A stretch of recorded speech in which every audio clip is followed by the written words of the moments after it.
Dia ada fitnah Siffin, ada fitnah macam-macam perang PD. Kalau ditanya, kamu tidak takut mati? Tidak, mati saya ada seperti itu.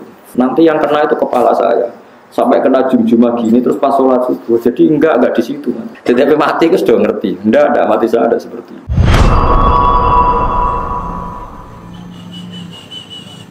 Mohon kalau terus nangis. Wasa'aru lan takok sapa kafir Mekah ing Nabi an waqtis qiyamis saati saking wektu kapan terjadi kiamat. Fanazala mengko tumurun apa kul la ya'lamu man fis samawati wal ardi ghaiba illallah. Kul ngucap sira Muhammad la ya'lamu ora ngerti sapa man wong fis samawati kang ing pira-pira langit wal ardi lan bumi. Minal malaikati saking malaikat wan nasilan manusa al ghaiba ing barang ghaib. Emat sing perkara go bakang ghaib apa ma anhum saking para manusa lan malaikat. Illallah kecuali Allah. Lakinilahu tetapi nek Allah ya alamuhu ngerti sapa wa taala ing barang ghaib. Wa ma yasuruna lan ora bakal ngerti sapa wong akeh kufaru Makkah tetesi kafir Mekah kalau irihim. Kaya liyane kafir Mekah ayana pasun kapan diterjadekno iku kabeh waqta yupasun. Tegese kapan iku ditangekno sapa wong akeh. Balid daroka ilmuhum fil akhirah atau bal adroka ilmuhum fil akhirah. Adroka biwasni akromani buatan kiro kita. Gimana hal adroka? Wa fi kiro atin ukhra iddaroka balid daroka. Kita sedikit dal katus kiro kita balid daroka ilmu wa asluhu ti asli iddaroka kita daroka ubdilat dikendi apa tahu tak jalan ing dal. Wa dhimat antene ghamno apa iki kila dal fidali ing dalam dal. Wastu lipat nanti tarik apa hamzatul wasli apa hamzah fasal. Balagha walahiko tegese itu mekolan untuk tata ba'a wa talahaqo tata ba'a terus menerus talahaqo saring susul menyusul apa ilmuhum ilmune wong akeh fil akhirate dalam akhirat biya tegese dalam akhirat hatta sa'alu sing takok sapa ngakeh an wekti majia saking wektu terjadine kiamat sategese ora ana apa alam perkara kadalika kaya persangkaane tiyang kafir balum balik wong kafir fisaken ing dalam mamang minha saking terjadine kiamat. Balum balik wong kafir minasang kiamat tu amuna iku picek kabeh. Dadi Allah nek sedukung ngendikan wong kafir iku picek, manane picek ora picek fisik, ora mengenali kebenaran iku. Jenenge napa? Picek. Mane kadang ulama iku yo kasar, manjen kadang Quran nek sedukung ya kasar, sumum bukun umyun. Wis picek budek kopok. Picek budek kopok elek terus. Wis nek Allah nek sedukung ya ngoten. Balhum min amun, dasar picek angel lan terang. Min amal kolbi saking yaitu biceke ati atau min umil kolbi saking biceke ati sama di amal kolbi itu umil kolbi. Wa te dawa iki ablagu le balik mimati di bang dawa koblau kang sedurunge iki wal aslu itu amiyun sangka dawa amiyun ustusilat den anggap abot ustusilat dianggap abot apa adoma tu doma ane jai sangiya fanukilat moko den bidah apa doma ilani mimaring me ba'da hadfis kasrotia sausing buang kasroene. Wa qala lan ngucap sapa ladina kafaru sapa wong kafir aidan lan maneh ingkari basi ing dalam ngingkari terjadine pas. Oleh ngucap aida kunna ana to nalikane te kita uturoban rupa lemah wa abauna lan yo bapak-bapak kita. Aina ana to te kita lamu khrajuna bakal ditangekno kabeh nal kuburi sange kubur. Lakatu ita teman-teman den janjeni kita hada iki lah dadi nahnu yo kita wa abauna bapak-bapak kita mengkobul sange sedurunge iki. In hada ora ana te iki kula satu awalin kecuali nopo cerita-cerita sing wis kelewat. Nabi pancet senengane cerita nak sok ben wong ditangekno saka kubur. Nyatane mbah-mbah kita mati nganti saiki ora ono sing tangi. Cara berpikir tiyang napa? Cara berpikir tiyang napa? Kafir. Jam ustura. Utai lafat asatir jam lafat ustura bidomi lan doma. Mat kese perkara sutira kang den tulis sapa mak. Minal kisbi sangking pira-pira kedustaan. Kul ngucap sira Muhammad siru lumako sira kabeh fil ardi dan bumi fangduru mongko angen-angen sira kabeh kefa kana hale kaya apa ana apa akibatul mujrimin apa akibate wong sing nglakoni dosa bi ingkarihim sebab ingkare wong mujrimin wa ya ta ikilah akibat iku halakuhum iku rusak al mujrimin bila ada iklan disiksa wala tasalana susah sira Muhammad alaihi mengatasi prilakune wong kafir wala takunan aja ana sira fi bagian ing dalam kerupukan Muhammad kira rasa susah nak dikomentari wong kafir. Mima sange apa wae yang kuruna kang komentar sapa wong kafir ku ima. Kang gawe rekodaya sapa kafir. Utawi iki dawuh utasliatur ngerem-ngerem. Manane menghibur lin Nabi marang Kanjeng Nabi sallallahu alaihi wasallam. Ayala tahtamma tegese aja gawe susah sira bimakihim kelawan rekodayane wong kafir. Ngrekodo ya ale kae ngatasi sira. Fa ana mung te ingsun nasiruka iku zat sing nulung kowe alaihim ngalano ing ngatasi kufar. Wa yaquluna mata hadzal wa'du in kuntum shadiqin. Kula terangno masalah paham-paham sing macam-macam. Mau kan Allah dawuh qul la ya'lamu man fis samawati wal ardi ghaiba illa Allah. Dados sing ngerti barang gaib apa sing terjadi sesuk niku hanya Allah Subhanahu wa taala. Itu menjadi firqah besar di dunia sampai mereka menafikan bahwa Nabi juga tidak tahu perilaku kita sekarang, sehingga mereka mengingkari semua hadis tentang sholawat yang bahwa setiap sholawat itu dipertontonkan di Nabi, kemudian Nabi menjawab sholawat setiap umatnya. Ya, setiap apa? Nah, itu bohong besar. Allah itu ngendikan hanya begini, yang tahu barang gaib itu hanya Allah. Oke, kita sepakat yang tahu barang gaib hanya Allah. Mestinya ditambah dan yang dingertikan Allah, dan yang cuma yang dingertikan Allah itu ngertinya karena lagi-lagi karena diberitahu. Dan itu ada ayatnya juga, ayat ini shorihah jelas. Allah mensifati dirinya itu alimul ghaib, ini di surat Jin. Alimul ghaibi fala yuzhiru ala ghaibihi ahada illa man irtadha mir rasulin. Illa man irtadha mir rasulin. Allah itu zat yang tahu alam ghaib, dan alam ghaib yang dimengerti Allah itu tidak pernah dipertontonkan atau diajarkan ke yang lain kecuali rasul yang diberi ridho. Jadi artinya apa? Ada beberapa barang gaib yang Nabi dingertikan. Paham gitu loh maksudnya. Tapi ya tetap dia, karena posisinya Nabi itu di. Saya beri sekian contoh, misalnya begini. Waraqah bin Naufal itu orang Nasrani, tapi dia penginjil yang sejati. Dia tahu bahwa Nabi akhir zaman mau lahir di angkatan dia.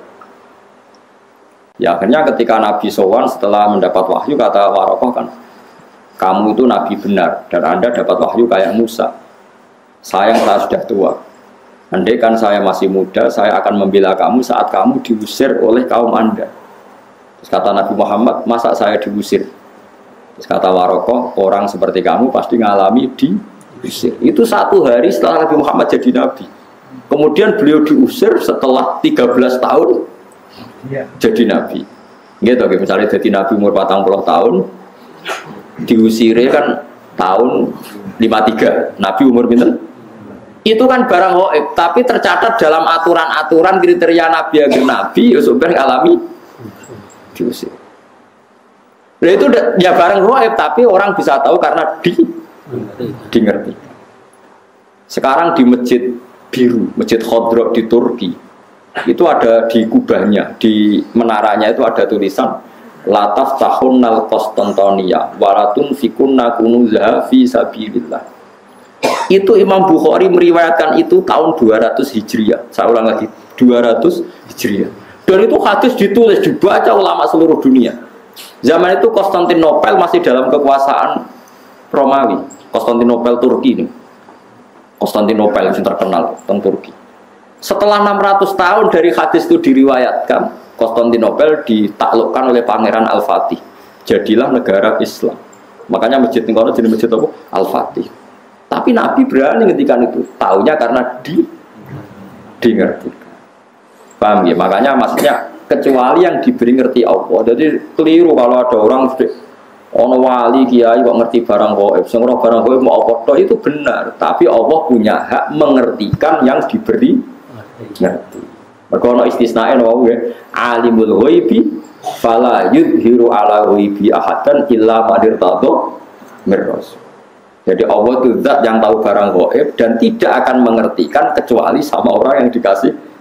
Di antaranya tentu Rasulullah. Sehingga Rasulullah bisa menghentikan sayati ala nasi zamanun. Nanti di akhir zaman ada perilaku begini. Coba sekarang lihat. Saya itu hafal sekian teks tentang Syam. Nabi ketika menghentikan akhir zaman apa? Saya ingin ini. Terus di antaranya apa? Wayak surul harut. Dan nanti banyak pembunuhan. Di mana ya Rasulullah? Fasyara ila Syam. Nabi menunjuk apa? Syam. Orang tahu semua. Sekarang pembantaian terbanyak di Syria. Syria itu Syam. Israel Palestina juga Zaman itu Nabi ngintikan bertanya, wamal harus kasratul harus di mana ya Rasulullah? Fa'asar ilasya. Itu diriwayatkan Imam Bukhari tahun berapa? Tahun 200 Hijriah. Sekarang kejadiannya sekian ratus tahun setelah dawuh Nabi. Itu ya barang gaib, Nabi perso. Yaitu makanya istilahnya yang tahu barang gaib siapa? Hanya Allah. Tapi kamu jangan berhenti di situ, hanya Allah dan yang dimengerti.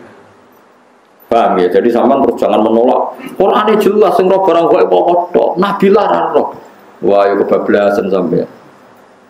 Lah Nabi ra roh barang gaib ora roh swarga neraka ora ketok. Sesuai bantah Nabi pisan. Nah, surga itu gini-gini. Kok tahu ya Rasulullah kan barang gaib. Yang tahu kan hanya Allah. Ya gendeng bareng teman-teman. Lalu pentingnya ngaji seperti itu. Ya, jadi illa manir tato bir-rasul, kecuali orang yang diberi ridha Allah termasuk rasul. Tidak hanya rasul, itu tadi atau yang diberi ngerti Allah kayak tadi Waraqah bin Naufal, Salman Al-Farisi. Salman Al-Farisi itu orangnya terpelajar, dia orang Nasrani itu kan, putrane pendeta, pintere ra karuan. Umurnya 120 tahun. Dia itu ngaji ke pendeta beberapa kali. Setiap ngaji diomongi, wis ora usah ngaji mbek aku, wis ngaji mbek sumbere wis sapa nabi akhir zaman. Sampai 4 pendeta, lala pendetanya bener. Titenane adiknya Nabi ku piye? Ya Nabi ku ya lucu, alamatnya ku lucu. Beliau itu layak balu sedekah tapi layak balu hadiah. Tidak nerima sedekah tapi nerima hadiah. Padahal barangnya sama. Sampai Salman Al-Farisi itu menjadi buruh di Madinah. Padahal dia orang Persia, orang Iran. Pas jadi buruh dapat upah, dibelikan sesuatu gitu, datang ke Rasulullah. Zaman itu dia belum muslim. Ya Rasulullah, saya ini orang asing, ingin memberi sedekah sama engkau. Jawab Nabi, saya tidak nerima sedekah. Terus nyuruh sahabat, cung-cungi pangan, aku ora oleh mangan sedekah. Salman Al-Farisi bilang, hadhihi wahidah, ini satu alamat. Setelah seminggu dia kerja lagi dapat uang. Ya sama, uangnya sama. Orangnya ya sama, Salman Al-Farisi. Yang diberi ya sama, Nabi Muhammad. Ya Rasulullah, saya punya uang. Ingin saya kasih hadiah ke kamu. Nabi diterima. Iya, saya nerima hadiah. Diterima. Padahal barangnya ya bodoh. Hanya dibahasakan sedekah sama hadiah. Itu menunjukkan bahwa dalam nubuwah itu ada sandi. Sama-sama posisinya dikasih, tapi dibahasakan sedekah Nabi menolak. Dibahasakan sedekah hadiah Nabi menerima. Itu ya barang gaib. Salman tahu itu jauh sebelum kenal Nabi, tapi dia tahu bahwa di antara definisi Nabi atau alamat Nabi seperti itu, dan nanti ditemukan ya persis seperti sifat yang dikenali lewat kitab-kitab rujukannya itu. Nah itu boleh karena dimengertikan. Karena apa? Dimengertikan. Banyaklah cerita-cerita sahabat yang alim, masyhur itu di kitab-kitab hadis masyhur. Sayyidina Umar itu ketika di Madinah pasukannya terdesak di Irak. Medina itu penerbangan 2 jam. Penerbangan 2 jam, so bayangno jauh. Itu pasukannya terdesak, Umar dari Madinah bisa mimpin pasukan yang di Irak. Semua pasukannya dengar suara Umar. Beliau pas khutbah, ya Sariyah al-Jabal, gue aja apal tadi. Ya Sariyah al-Jabal, hei pasukanku, kamu harus berlindung di atas gunung. Pertama pasukannya sudah santai-santai di ruang terbuka. Di sana kan gurun pasir ya, kalau ruang terbuka itu bahaya sekali. Semua pasukan dengar suara Umar. Akhirnya mereka sembunyi di atas gunung. Nah itu ya barang gaib. Coba jarak Madinah. Sampean kene kita bawa cara ros terakhir. Iku Madinah iso delok pasukan ten. Ngerti musuhe liwat kene, pasukane ning kene kalau enggak dingertikan, diperingatkan bahaya. Kaget sing ngrungokno khutbah. Umar piye karepe tengah-tengah khutbah. Bilang ya Sariyah al-Jabal, ya Sariyah al-Jabal. Itu semua pasukannya dengar. Setelah sekian bulan pasukan itu menang pulang, mereka cerita semuanya mendengar suara Umar. Terus yang Jumatan ya cerita, kita juga janggal karena tahu-tahu Umar bilang ya Sariyah aja. Karena ya Umar bisa gitu, tapi karena dingertikan, dikasih keramat seperti itu. Ya banyaklah cerita-cerita. Kok Sayyidina Ali itu masyhur. Dia ada fitnah Siffin, ada fitnah macam-macam, perang BD. Kalau ditanya, kamu tidak takut mati? Tidak, mati saya tidak seperti itu. Tapi kamu tidak takut mati, fitnah sudah disifin. Tidak, mati saya tidak seperti itu. Nanti yang kena itu kepala saya. Sampai kena jum-jumah gini terus pas sholat subuh. Jadi enggak di situ mati saya. Jadi mati itu sudah ngerti. Tidak mati saya tidak seperti itu. Tenang. Ketika beliau sudah saatnya ajal meninggal, mau sholat subuh, malamnya sudah bisa tidur. Semua sifat-sifat malam yang diceritakan Nabi, ya ini kayaknya malam ini. Beliau aja nih serasul, gak ngimami subuh, kita masalah. Lebu, metu. Tapi kok harus ngimami subuh karena ya seperti itu gitu. Ya sudah, akhirnya beliau ngimami subuh terjadi pembunuhan. Utsman ya sama seperti itu, ketika beliau perang ya pede saja. Siap ditanya, enggak mati saya ada seperti itu, karena sudah diceritani Nabi. Nanti kamu matinya seperti ini. Terus ketika beliau dikepung mau mati lah, ini ajal saya. Memang gambaran mati saya seperti ini. Ya mati betul. Nah, sampean Islam asli, nggak ngerti barang gaib tenan, asli. Itu asli orisinil Mas. Ya, sesuai fitrah. Memang fitrah manusia itu tidak ngerti barang gaib. Jadi masih orisinil teman-teman, mau bener-bener tak ngerti gitu. Itu bagus lah itu masih. Masih orisinil jadi masih itu. Tapi kamu nggak usah menafikan yang ngerti, yaitu tadi ya. Alimul ghaibi fala yudhiru ala ghaibi ahadan illa man irtadha mir rasul. Allah itu zat yang tahu barang gaib, dan barang gaibnya itu tidak akan dimengertikan kepada siapapun kecuali pada yang dipilih Allah, tentu termasuk Rasulullah. Jika Rasulullah itu tahu detail, makanya masyhur kan hadis uridot aliyah dzunubu ummati, setiap dosa umatku diperlihatkan ke saya. Saya tahu sampai ada orang yang dosanya karena dakok upil atau dakok napa umbel ning di masjid. Aku ya roh ganjarane umatku. Ganjaran paling gede wong sing ngresiki masjid. Sampai ketika Nabi engko ning akhir zaman ada seperti ini. Nah, termasuk fitnah akhir zaman Nabi ya cerita, nanti ada pasukan gini-gini pakai taftaroyatin sauda, pakai macam-macam, itu detail sekali. Nabi ngendikan itu detail sekali fitnah akhir nopo zaman. Wa baru zina, sebenarnya akhir zaman itu zina terang-terangan. Ya, saat ini prostitusi ya terang-terangan tenan, itu banyak hadis-hadis seperti itu. Ya termasuk ono hadis meskipun tidak ada di Al-Kutubus Sittah, sebenarnya akhir zaman qalilun ulama katsirun kutubah. Ulama ilmu sidik tapi sing balik pirang-pirang. Kowe ngingkari ora iso. Qalilun ulama'uhu katsirin khutubahu. Sebenarnya di akhir zaman ulama sedikit tapi tukang khutbah. Lah saiki kejadian iki. Iya ta ora? Tapi Nabi ngendikane 1400 tahun yang ya tetap dimengertikan. Nah, makanya alimul ghaib itu ya boleh. Ya Allah zat yang tahu gaib dan tidak mengertikan ke yang lain kecuali yang diberi. Makanya kamu tidak usah mengkiri keramatnya wali hanya karena berdasar barang gaib itu yang tahu hanya Allah. Ya cuma masalahnya kan orang sekarang wali apa enggak. Kadang kan wali versi awam. Angger sing suwana akeh wong enak omongan hati-hati terus dianggap wali, padahal goblok kira karuan. Wis goblok asli ini ngono. Nah, tapi apa bedreng protes kok darani drengki. Setuju wali aku ora gobloke. Wis meneng ae wis barno enggak mati-mati dhewe, ayo mati ra yo mati. Kok repot. Napa wae mati ora apa?